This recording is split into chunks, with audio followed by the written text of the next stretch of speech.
Hello, and in this video we are going to do part 5, which is derive the Crank-Nicolson finite differencing scheme for the heat diffusion equation and show that it has no stability constraints. So the formula we'll need to keep in mind today is Euler's identity, which is e to the power of ix equals cosine x plus I times sine x. Alright, what we're going to start with is t at position j at n plus 1 equals t at position j at n plus alpha times delta t over delta x squared. And then this is also multiplied by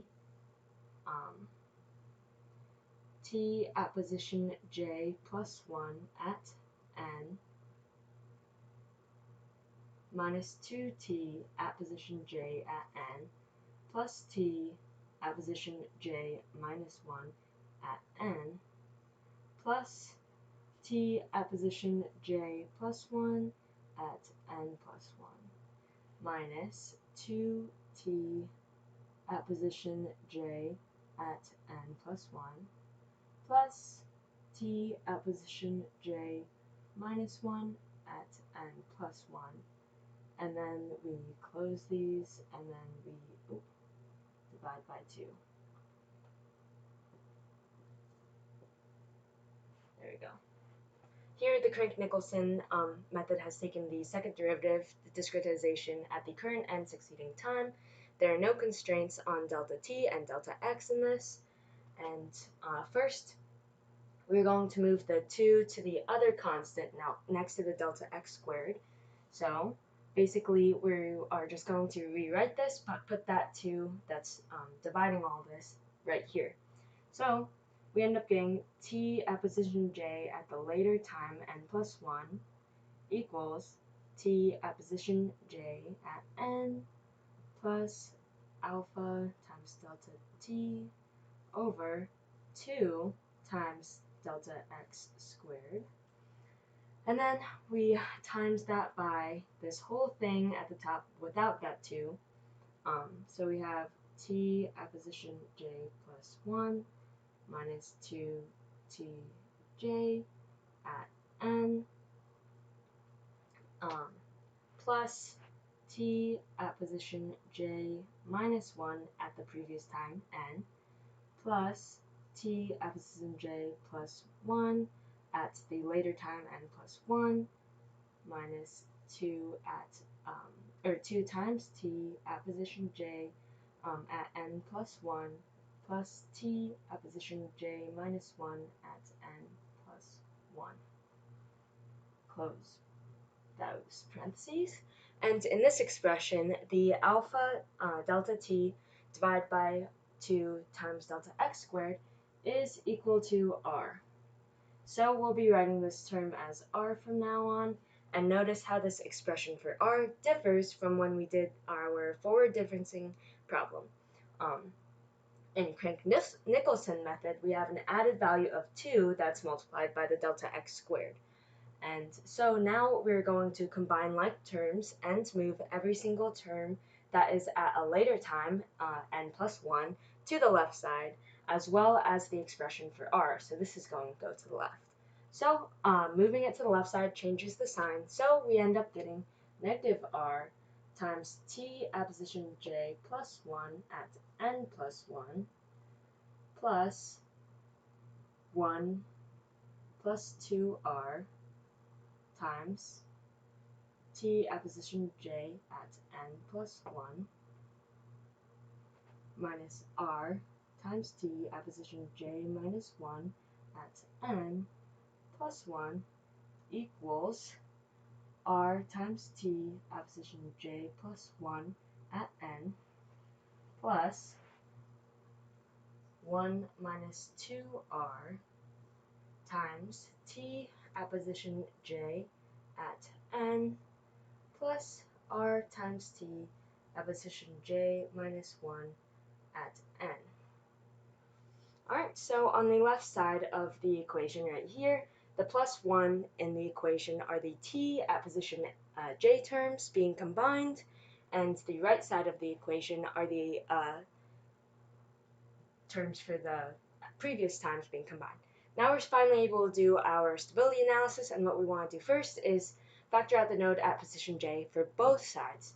So we end up getting t at position j at n plus 1, and then we have in parentheses, we multiply it by negative r times e to the power of I k delta x, and then plus 1 plus 2r, yep, minus r times e to the power of negative I k delta x.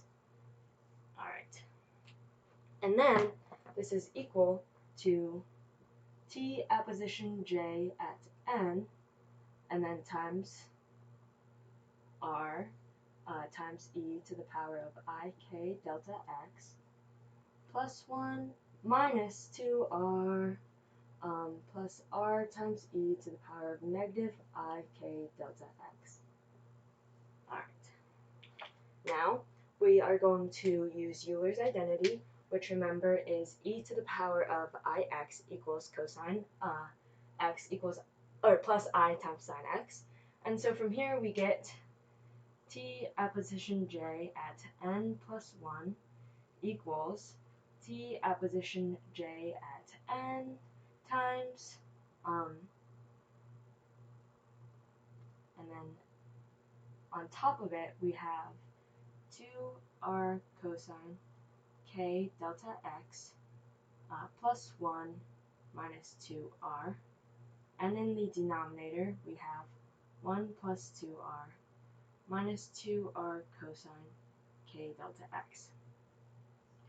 So in this, the e to the power I k delta x terms gives us our 2 cosine delta x terms thanks to Euler's identity.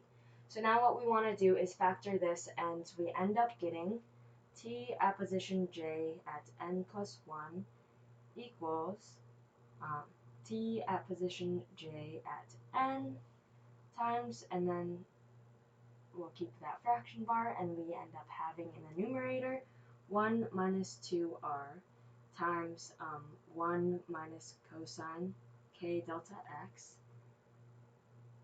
and then in the denominator what we have is 1 plus 2r times 1 minus cosine k delta x.